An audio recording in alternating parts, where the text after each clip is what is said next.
Bienvenue sur Décodeur, le podcast qui parle de celles et ceux qui font la déco aujourd'hui. Je m'appelle Hortense Leluc et à chaque nouvel épisode, j'invite à mon micro un architecte ou un designer, une marque reconnue ou émergente, un entrepreneur ou un influenceur, quelqu'un que vous allez connaître ou pas, mais qui dans tous les cas va nous parler déco. Son parcours, son métier, son quotidien, son univers, ses goûts, on saura tout. Enfin, j'espère.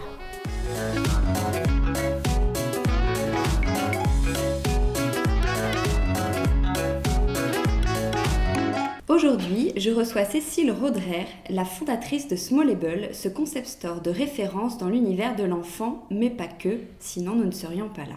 Smallable, c'est donc de la mode pour bébés, enfants, ados et maintenant pour les femmes. Et de la déco pour eux, mais aussi pour nous. On y retrouve les plus belles marques, qu'elles soient iconiques, pointues ou tendances, mais aussi des coups de cœur ou des créateurs dénichés aux quatre coins du monde. Plus qu'un site en ligne, Smallable, c'est aussi un magazine, des inspirations, des conseils et 2 jolies boutiques à Paris. Cécile aime les nouveaux projets et tout ce qui est beau, ça tombe bien, nous aussi. Bonjour Cécile. Bonjour Hortense. Alors, question toute simple pour commencer, comment vous est venue l'idée de créer Smallable ? Est-ce que vous pouvez nous raconter l'histoire de la marque ? Alors, l'histoire de la marque, déjà une envie depuis longtemps de créer ma boîte. Donc ça me démangeait depuis quelques temps. Puis je voulais d'abord faire un parcours et apprendre dans des entreprises. Et l'envie, si je crée ma boîte dans quelque chose de beau qui me parle, je suis une fan de produits, j'adore la mode, j'adore la déco. Et j'étais assez fan des concept stores, des logiques d'univers dans les magasins où on voit vraiment l'œil et le parti pris de la personne. Donc voilà, je tournais autour de cette idée. Et puis j'avais une trentaine d'années, pas mal dans mon entourage de copines qui commençaient à avoir leur premier enfant. Et là, en tant que jeune maman active, elles se disaient c'est une galère de faire 6 ou 7 boutiques pour habiller leurs enfants, trouver la déco, le mobilier pour la chambre, surtout avec des enfants en bas âge.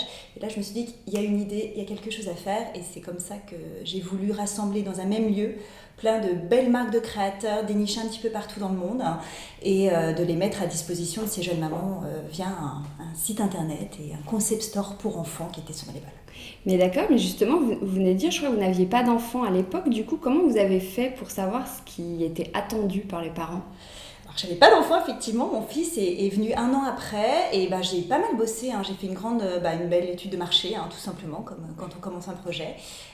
Interrogé pas mal de jeunes mamans dans mon entourage, mais pas que. Étudier vraiment le marché de la mode enfant, de la déco enfant. Et c'est comme ça que j'ai réussi à créer aussi un assortiment. Puis je pense que le fait de ne pas avoir d'enfant, je n'étais pas biaisée. J'avais un regard peut-être très objectif et je ne prenais pas en compte forcément mon goût que personnel, mais plutôt un regard objectif sur ce produit il est intéressant, il est à la fois fonctionnel, esthétique et j'ai, je pense, construit un assortiment assez équilibré et pas biaisé peut-être. Et quels ont été les stades d'évolution du site ? Donc à la base c'était uniquement pour les enfants et après vous avez eu la mode, la déco ensuite ? Alors dès le départ on a commencé vraiment un concept store, c'est-à-dire qu'on était un one-stop shop, on avait vraiment tout un univers autour de l'enfant, c'est-à-dire de la mode, de la déco, du mobilier, du jouet, du linge, vraiment côté concept store dans la largeur de l'offre produit avec une 60aine de marques et c'était 0-6 ans, pour les enfants de 0 à 6 ans, donc vraiment plutôt petits, les bébés et jusqu'à 6 ans. Et en fait, on a grandi avec les enfants de nos clients qui nous disaient « l'année prochaine, on ne pourra plus habiller les enfants, nos enfants. » Donc, on a grandi jusqu'à 10 ans, 12 ans. Après, on a eu une autre problématique de nos clients qui étaient les ados. Un vrai casse-tête, en fait, 12-16 ans, comment créer une jolie chambre d'ados, habiller les ados.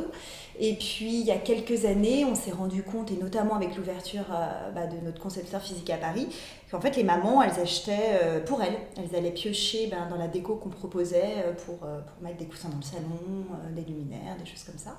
Et puis, elles allaient aussi s'habiller dans le rayon un peu ado de notre site. Et c'est comme ça qu'on a intégré de la mode femme. Et maintenant, on a tout un univers pour la maison, pour l'ensemble de la maison, finalement. À 30 ans, vous vous sentiez l'âme entrepreneur ? Alors, je pense que l'âme entrepreneur, je l'ai depuis petite. Vraiment, non, mais je pense vraiment petite. Vous vouliez faire quoi, petite ? Alors, petite, je pense que je voulais être dans les services secrets ou détective, enfin quelque chose de vraiment... voilà, c'était plutôt l'âme. Voyager beaucoup aussi.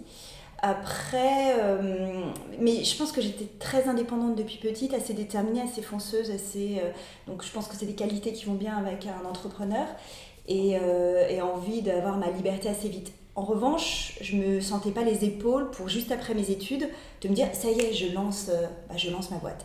Non, je voulais vraiment me forger une assez solide expérience. Donc c'est vrai que j'ai passé 7 ans dans 2 grands groupes pour vraiment apprendre sur la gestion, le marketing, les rouages d'une entreprise, comprendre comment ça fonctionne, des entreprises soit de 5000 personnes, soit de 200 personnes, du retail. Et ça m'a énormément en fait aidé dans ce Smallable et ça m'aide tous les jours en fait. Les 10 ans ou les 11 ans de Smallable plutôt, ça vous... 10 ans. 10 ans, Oui. Ça vous paraît loin? Alors, quand je regarde un petit peu derrière moi, je me retourne derrière mon épaule, me dis oula, oui, effectivement, c'est un peu vertigineux, ça peut me paraître loin, et puis je vois tout le chemin parcouru. Ouais, la chouette ascension, ça fait plaisir. Et en même temps, j'ai tellement l'impression que, oui, limite, c'était hier, le démarrage, dans mes bureaux, avec 2 stagiaires sur le coin d'une table, à tout faire soi-même aussi, à shooter à 4 pattes avec le photographe, les produits à plat, à répondre au téléphone, au service client. Enfin voilà, je suis passée partout en fait, dès le départ pendant quasiment, oui, 1 an ou 2. Est-ce que vous vous attendiez à un tel succès et que le projet prenne une telle ampleur? Est-ce qu'il y avait beaucoup d'ambition dès le début? Alors oui, il y avait de l'ambition, parce que je pense que j'ai de l'ambition pour cette boîte. Et je voulais la mener assez loin. J'avais un rêve, effectivement, au fond de moi, c'est d'avoir un concept store avec une visibilité quand même assez mondiale et de proposer à toutes les jeunes parents un peu aux 4 coins du monde, qu'ils soient en Australie, aux États-Unis, au Japon, voilà, c'est ces créateurs-là qu'on proposait chez Smallable. Donc oui, j'avais quand même une ambition. Après, de là à imaginer, il y a donc 11 ans, quand j'ai commencé à bosser sur le projet, que ça arrive aujourd'hui à cette taille avec plus de 60 salariés, je ne le concrétisais pas comme ça forcément. Sur le site, vous avez environ 800 marques. Alors, qui les trouve? Comment on les trouve? Comment on trouve des pépites? Quels sont vos critères de sélection? Alors ça, c'est la partie quand même la plus sympa du job, c'est de justement construire cet assortiment.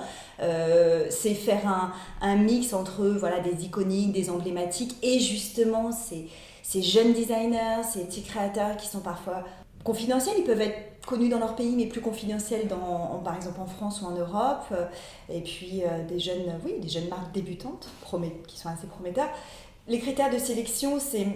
Il faut que ça nous plaise, il faut qu'on adhère à l'histoire, à la marque. C'est une rencontre en fait avant tout aussi avec des créateurs, avec des designers, avec une histoire, avec un univers aussi. Voilà, l'univers en termes d'image. Il faut que le produit nous plaise en termes de qualité, de façon de fabriquer aussi. On est hyper sensible à ça depuis le début. Et puis il faut qu'on y trouve un intérêt pour notre client. Donc c'est ça, il faut que ce soit esthétique, belle qualité, belle fabrication, qu'il y ait une histoire à raconter, parce qu'on parle vraiment de nos créateurs, on les interviewe, on montre vraiment ce qui se passe derrière, quelle est leur philosophie, donc il faut qu'on relaie ça à nos clients, et après qu'on trouve un intérêt, on dit ça peut plaire à nos clients, ça peut vraiment apporter quelque chose. Mais comment dénicher des produits qu'on ne trouve pas partout? Comment vous faites? Eh bien, c'est l'œil, avoir l'œil, hein, c'est tout de suite pouf, de se dire ah, ça c'est intéressant. Après, c'est avoir l'œil, évidemment, on fait des salons professionnels, on fait des salons comme Maison Objet, bien sûr, mais c'est aussi dans un salon comme Maison Objet où c'est juste immense, de justement dénicher parmi tout ça, de se dire ah, ça c'est intéressant. Et puis après, c'est sorti de ce contexte de salon, de le mettre dans notre offre, où là, parfois, ça peut être complètement vu différemment. Et puis après, il y a les salons, certes, c'est important, mais après, c'est surtout beaucoup, on regarde sur Internet, sur Instagram, sur Pinterest, dans les magazines, dans la rue, quand je voyage, je m'inspire en fait beaucoup, et puis je trouve, et puis du coup, je prends des photos, je note, et on contacte. Et après, on a aussi beaucoup de designers et de marques qui nous contactent maintenant, beaucoup en direct, bien sûr. Et donc là, on fait un peu le tri. On reste toujours très sélectif, c'est important parce que c'est ce que nos clients attendent et c'est ce qu'ils veulent chez nous. C'est découvrir, mais avoir une vraie sélection et une cohérence dans cette sélection. Voilà. Donc votre offre, elle est très à la mode, vous le disiez, voire assez pointue. Comment vous faites pour savoir ce qui va être tendance ? je pense que je sens, parce que je suis ultra perméable à un peu l'air du temps, à tendance, et je pense que j'ai comme un radar un petit peu où je sens les mouvements, même dans les mouvements sociaux en fait, même dans le changement de... Je regarde beaucoup, je suis hyper observatrice. Et donc, parfois, ça va être un détail, ça va être une façon d'être, ça va être une façon, d'habiller qui va être différente, ça va être dans une déco dans un restaurant qui va marquer. Et là, ça va m'imprégner, en fait, tout ça m'imprègne de cet un peu air du temps. Et je pense qu'après, ma sélection s'inscrit là-dedans. Donc oui, elle est à l'air du temps, parce que je pense que je sens assez les choses. Et puis après, quand on travaille avec des designers qui sont justement un peu avant-gardistes, qui sont qui sont prescripteurs, bah après on les suit aussi. Donc voilà, ils sont prescripteurs, nous on est prescripteurs. C'est un effet boule de neige. Il y a un vrai ton smallable, il y a faut que vous me dites si je me trompe, je trouve un langage, des codes, une identité visuelle aussi. C'est important tout ça aujourd'hui? Est-ce qu'il faut avoir un style pour se démarquer, pour poser sa marque? Alors nous on l'a travaillé dès le départ. Moi je venais pas du web. Mon mari m'a aidé vraiment sur toute la partie, il m'a rejoint quelques temps après pour vraiment bosser à plein temps. En revanche, il m'a aidé vraiment sur tout le site, on l'a fait ensemble, toute la ligne éditoriale, les magazines, on les avait dès le départ, parce qu'on venait pas du web ni l'un ni l'autre. Et du coup, on s'est dit, ok, mais nous, si on fait ça sur le web pour une question de praticité pour les jeunes mamans qui ont envie de commander le soir sur le canapé une fois que les enfants sont couchés, en revanche, on refuse d'avoir un simple catalogue de produits détourés sur fond blanc. On ne voulait surtout pas ça. On voulait apporter de l'âme, on voulait apporter en fait, tout le côté chaleureux et humain quand on va dans un concept store physique. Et c'est comme ça qu'on a apporté de l'éditorial, qu'on a eu un ton peut-être qui nous caractérise. C'est difficile de le dire quel est notre style, notre ton, parce qu'en fait on est tellement dedans que on l'incarne. C'est difficile avec un regard objectif de le dire, mais c'est vrai que vous n'êtes pas la première à nous le dire. Je pense que ça fait partie de l'ADN de smallable. Avant tout, on a voulu créer une marque smallable. Évidemment, on vend des marques, mais on a voulu vraiment créer un univers de marque smallable. Mon mari vient de la créa, de la pub, moi je viens du marketing, et je pense pour nous c'est important d'avoir, il y a le contenant, il y a le contenu, et d'être très cohérent dans le ton, dans l'image, dans les produits.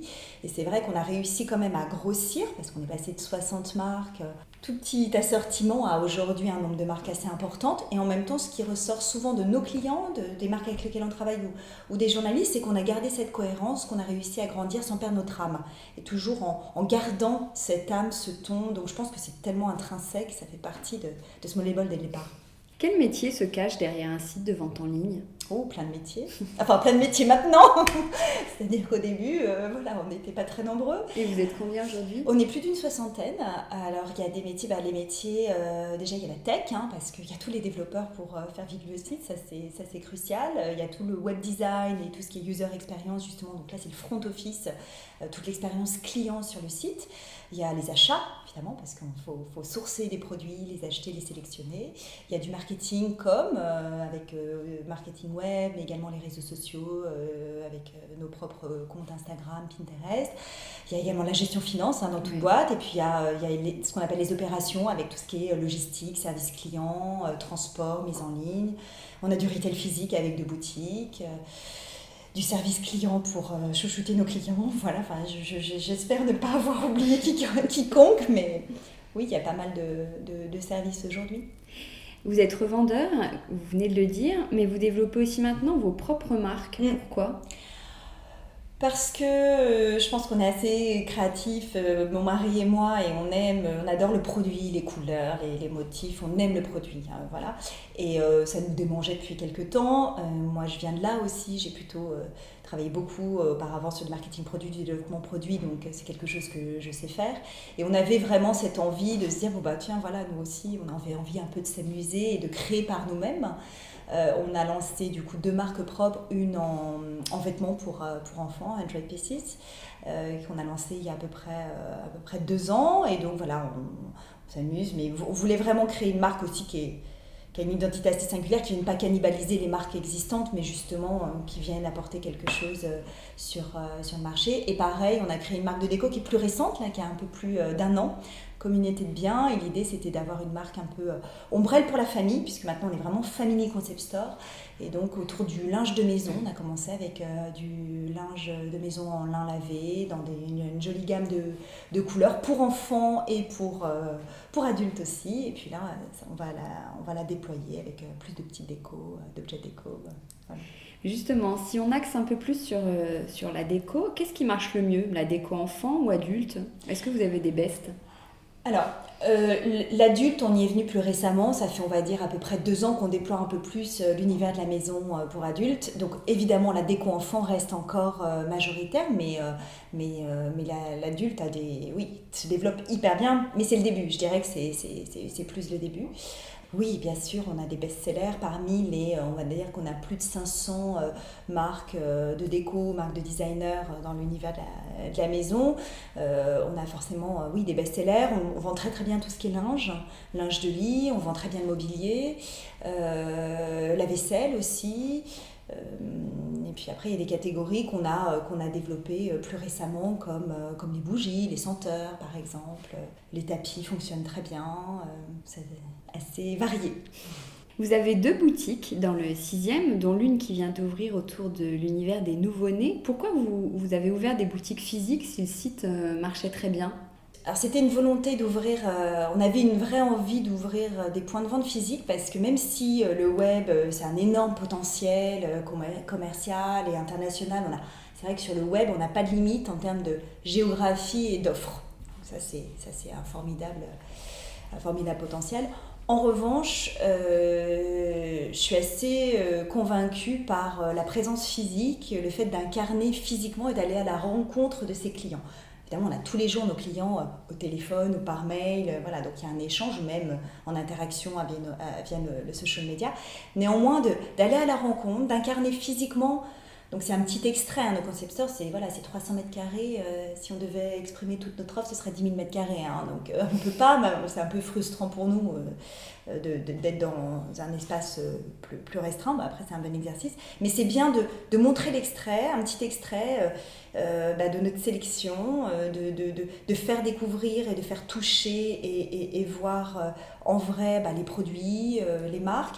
Pour la déco, c'est un super moyen de proposer des services additionnels qui sont beaucoup plus difficiles de faire par le web. On a beaucoup de demandes de nos clients sur l'aménagement de leur maison, de leur appartement, de déco de chambre, de salon. On a pas mal d'archis qui nous contactent aussi. J'ai un projet. Comme en fait on peut avoir un peu maintenant l'exhaustivité de la maison, du salon, la table, pour la salle à manger, la vaisselle. Donc c'est vrai qu'on peut vraiment apporter ce côté conseil, solution un peu plus clé en main. Comment vous avez trouvé ce nom, Smallable, et pourquoi en anglais ? Dès le début, vous aviez une ambition internationale ? Oui, alors dès le début, on avait une ambition internationale parce que je ne voulais pas, en faisant un concept store sur le web, je ne voulais pas m'adresser qu'aux Parisiennes. Je voulais m'adresser aux Françaises, mais pas qu'aux Françaises, mais à toutes les mamans de monde entier, parce que c'était un vrai besoin, je pense, qui concernait tous les jeunes parents du monde entier. On voulait un nom court, c'est-à-dire en un mot, parce que pour des problématiques de référencement sur Google, et donc un néologisme, parce qu'en fait Google, c'est mieux si effectivement on tombe sur un néologisme. C'est vrai que quand on regarde pas mal de géants du e-commerce, ils ont à chaque fois créé plutôt un néologisme plutôt que de s'appeler la petite galerie de déco par exemple, où là par contre c'est beaucoup plus difficile de remonter. Et après Smallable, pourquoi ? Parce que c'était l'idée justement d'aller dénicher les marques un peu plus petites, pas les grosses marques, mais les petits créateurs, les designers un peu plus niche, un peu plus confidentiels. Donc il y avait ce côté un peu en dehors des sentiers battus, un peu en dehors du radar du mainstream. Donc d'où le nom de Smallable. Quel est votre rôle à vous, plus précisément, chez Smallable ? Est-ce que vous gardez un œil sur la sélection ? Vous êtes plutôt à la direction ? Vous êtes sur l'aspect commercial ? Alors je suis à la direction, je suis la PDG de la boîte, donc évidemment j'ai un rôle de management au global de l'équipe et de l'activité de la société. Après vraiment mon expertise elle est vraiment sur les produits, sur la sélection marques et produits, donc j'accompagne beaucoup, j'ai ma casquette aussi direction des achats, où j'accompagne beaucoup les équipes d'acheteurs à la fois mode, déco, sur les salons, aller à la rencontre de nos marques, donc vraiment vraiment, j'ai cet angle auquel je tiens vraiment à être et à driver et à insuffler aussi ces nouveaux courants, ces nouvelles tendances. Donc je nourris beaucoup l'équipe là-dessus. Et puis je chapeaute aussi un peu la marque propre, le retail et le marketing. Qu'est-ce que vous aimez le plus dans votre métier ? C'est le produit, c'est les marques, c'est les rencontres. Les rencontres avec les créateurs, je suis une fan de produits, de matières, j'adore ça, donc c'est ça, vraiment. Et le moins ? Oh, le moins, le côté... le moins... L'aspect un peu juridique, administratif. J'aime bien le côté financier, économique, parce que c'est du business, mine de rien, derrière. Et puis, gérer une boîte, j'aime bien ça. Ouais, surtout le côté administratif, juridique, j'ai parfois un peu l'impression de perdre mon temps. Je trouve que c'est pas là où j'ai la plus grande valeur ajoutée. Alors pour imaginer encore mieux vos journées, je ne sais pas si vous avez déjà écouté les podcasts précédents, mais j'invente une semaine type avec des créneaux et vous pourriez imaginer ce que vous seriez en train de faire à ce moment-là. Par exemple, que faites-vous le lundi à 9h ? Alors le lundi à 9h, déjà c'est plutôt ma nounou qui arrive à 9h pour garder ma fille, donc je pars. Mais généralement le lundi matin, je suis on a une réunion manager à 14h avec tous les managers pour présenter un peu le bilan de la semaine passée, les objectifs de la semaine, les chiffres. Donc le matin est consacré à ça un peu, ça va être quoi cette semaine, le bilan, les chiffres, les résultats. Le mardi à 17h ? Forcément une réunion avec une personne de ma team, ça peut être sur le produit, sur le marketing, la com ou avec les développeurs, sur une nouvelle fonctionnalité. C'est forcément, je suis en réunion, c'est le mardi à 17h. Le mercredi à 12h. Alors soit je suis comme la plupart du temps une soupe, une salade devant mon ordi, enfin 12-13h, plutôt 13h, soit j'ai un déjeuner avec soit un entrepreneur pour un peu le côté aussi ouverture, partage, échange, ou bien une journaliste, ou bien une marque, un créateur. Le jeudi à 20h. Soit je suis au bureau, c'est à peu près l'heure vers 20h, 20h30 où je pars, soit je suis à mon cours de yoga. Et le vendredi à 14h. Alors souvent les vendredis après-midi sont consacrés à des choses plus créatives, côté soit produit, soit marque propre. Faire le point avec les stylistes sur la création.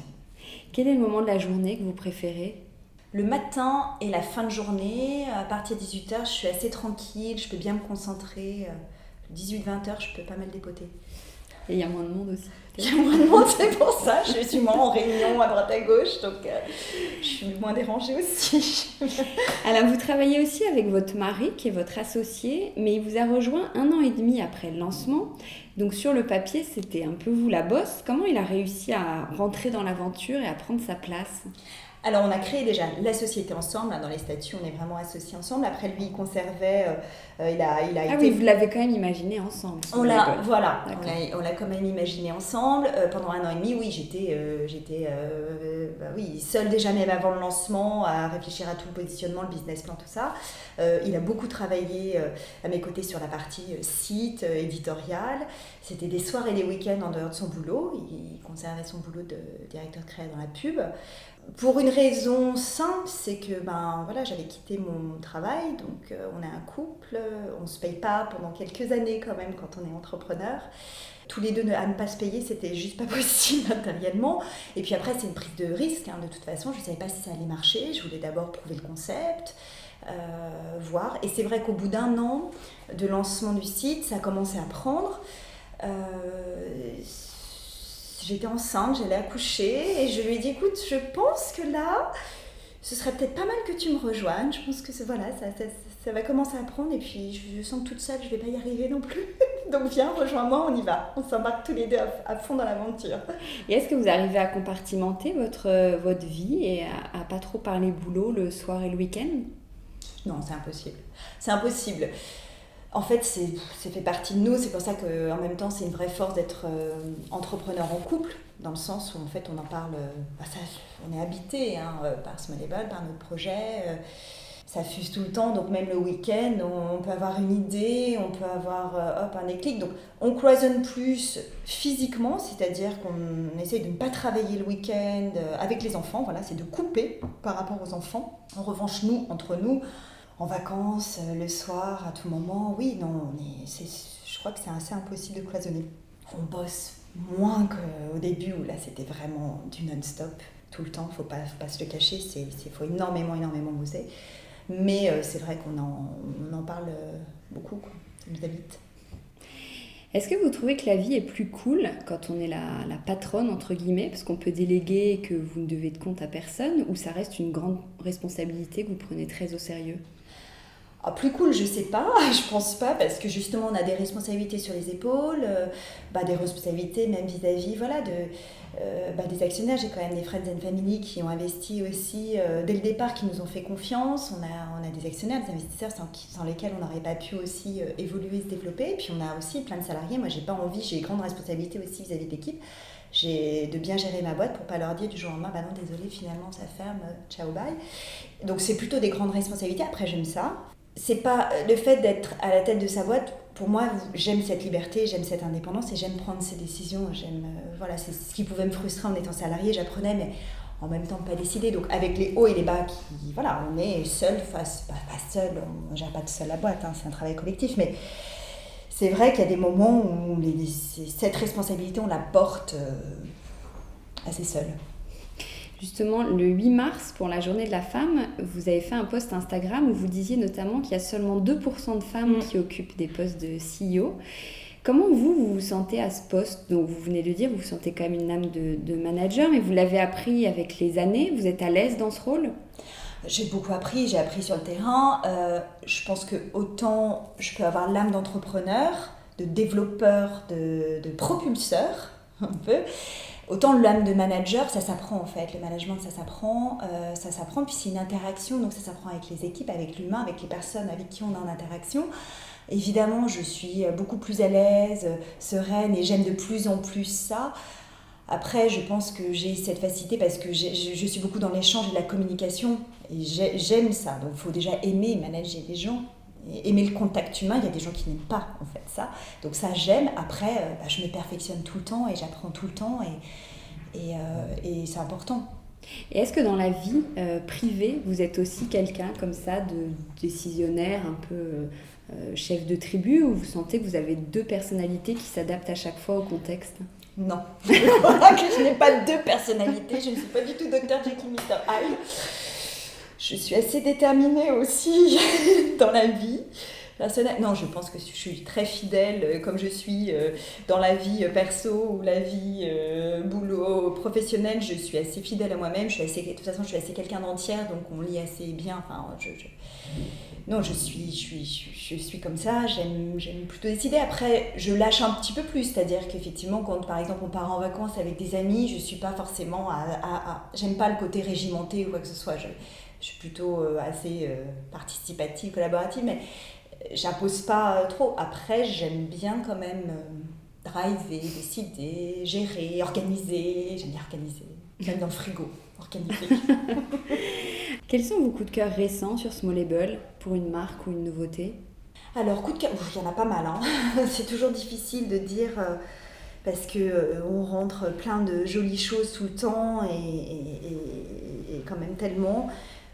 Non, j'ai un vrai coup de cœur pour une marque allemande qui fabrique, dans l'univers de l'enfant, Bernbach Crafted, qui fabrique toute une gamme de lits et berceaux en rotin naturel, des fabrications japonaises, indonésiennes, mais vraiment dans un côté très naturel, très green, et avec des lignes et un design assez unique que j'ai jamais vu en fait. Il y a le côté, ça fait pas vintage dans le rotin vintage, c'est très moderne, et j'ai trouvé ça très nouveau et très beau, et très belle fabrication, très beau produit. Quel est votre style déco à vous, personnellement ? Qu'est-ce que vous aimez ? Alors mon style déco, moi j'ai besoin déjà dans mon appartement d'avoir de l'espace et de la lumière et des coloris finalement assez neutres pour apaiser mon œil, mon esprit. Alors que dans la mode je suis plus colorée, mais dans la déco je vais apporter des touches de couleur, mais j'ai besoin plutôt donc c'est assez blanc, bois, noir quand même, beaucoup chez moi, avec des petites touches de déco, comme de couleurs. J'aime les lignes assez pures. J'ai un vrai mélange de style, de contemporain et de vintage. J'ai beaucoup de vintage en fait. On aime bien chiner. Donc c'est vraiment un vrai mix de contemporain et de vintage, parce que j'aime aussi voilà, le mobilier qui a vécu, surtout en mobilier vintage, un peu en action, même en déco aussi. J'aime ce qui a vécu, qui a une histoire, qui a une âme en quelque sorte. Et j'aime les belles pièces de designer, plutôt années 50, années 60, un petit peu de 70. Est-ce qu'il y a une figure ou un courant du design que vous aimez? Assez 50, assez 60. J'aime bien, oui, les lignes les lignes années 50. Je suis assez fan des pierres, les pierres Paulin, les pierres Jeanneret, les pierres... ouais, les pierres Garish, c'est marrant. C'est pas parce que mon mari s'appelle Pierre. Hein. Rien à voir. Rien à voir. Quel est votre dernier achat déco? Pas forcément chez Smallable, bien sûr. Alors, dernier achat déco, c'est une réédition d'un fauteuil édité par Gubi, de Pierre Paulin justement, mais réédition chez Gubi, d'un Pacha Lounge, un fauteuil tout rond, blanc un peu immaculé avec un joli tissu reliefé, assez bas, hyper confortable, sur lequel ma fille adore être. Vous changez souvent votre déco? Pas si souvent que ça, je change beaucoup par le linge de lit, par les coussins, par de la vaisselle, des vases, mais en fait la déco de toute façon ça se fait un peu au fur et à mesure, donc je me précipite pas quand j'arrive dans un appart, je suis pas d'un coup en 3 mois c'est fait, j'aime bien prendre le temps de dénicher, de chaîner, de constituer, voilà, au fur et à mesure et de rajouter des pièces, d'en enlever, voilà. Donc le gros reste. Et après, j'apporte de la petite déco par saison, selon mes envies. Et voilà. Est-ce qu'une jolie déco est compatible avec de jeunes enfants? Vous parliez de votre fille tout à l'heure. Bien sûr que c'est compatible, hein, complètement. Et chez Smallable, on a fait venir de la jolie déco et du mobilier et des beaux jouets qui sont à la fois hyper ludiques, pédagogiques, créatifs, mais qu'on peut laisser traîner dans le salon, dans la salle à manger, dans la chambre. Et c'est hyper compatible, enfin, je le fais au quotidien. J'avais pas la chance d'avoir toute cette offre-là, toutes ces belles choses pour mon fils. Donc c'était un peu plus le casse-tête. Et là aujourd'hui, si j'avais eu mon fils maintenant, je m'éclaterais encore plus. Donc je m'éclate pour ma fille. Mais oui, c'est complètement compatible. Et il faut pas tomber dans le travers. Ah bah non, il faut du pur fonctionnel et du coup pas très joli ou moche. Non, maintenant aujourd'hui, il y a des belles choses qui sont et fonctionnelles et très esthétiques et pas forcément des couleurs criardes. Quelle est la pièce que vous préférez chez vous? Est-ce qu'il y a un endroit qui vous ressemble particulièrement ou dans lequel vous vous sentez vraiment bien? Alors c'est la cuisine, on est hyper contents cette fois-ci parce qu'on a une grande cuisine dînatoire et c'est vraiment la pièce centrale. En plus c'est vraiment ce qui fait communiquer entre les chambres d'enfants et le salon et notre chambre. Donc c'est vraiment la pièce centrale qui est très ouverte. On a un appartement traversant donc elle est ultra lumineuse.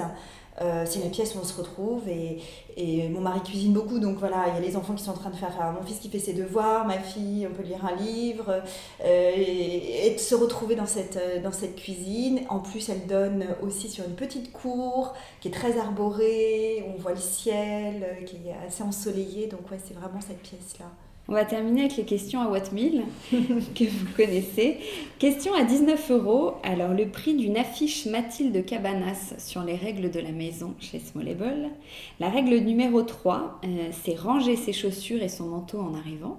Donc ça me fait penser, quand on a un bébé et qu'on fait un dîner, certains parents demandent aux invités de se déchausser. Vous trouvez ça normal ou grotesque? J'adore le côté japonais, je trouve que c'est hyper hygiénique effectivement, à la japonaise, d'enlever ses chaussures et d'être en chaussettes aux pieds nus. Par contre, en revanche, je déchausse jamais mes invités. Moi-même, oui, on se déchausse à la maison, mais les enfants et tout ça, après, non, j'accepte que tout le monde ait ses chaussures. Question à 29 €, le prix d'un bonnet en cachemire Émile et Ida sur Smallable. Là, il fait de nouveau un peu froid à Paris. Vous êtes plutôt team bonnet ou cagoule pour les enfants? Alors, bonnet pour mon fils et pour ma fille, il y a des super jolies petites cagoules d'une marque américaine Huff New York avec des petites oreilles de Bambi et donc effectivement qui se mettent sous le menton, donc petite cagoule. Et c'est quand même tellement mignon de voir sa petite bouille avec ses petites oreilles qui pointe au-dessus de la tête. Donc team cagoule.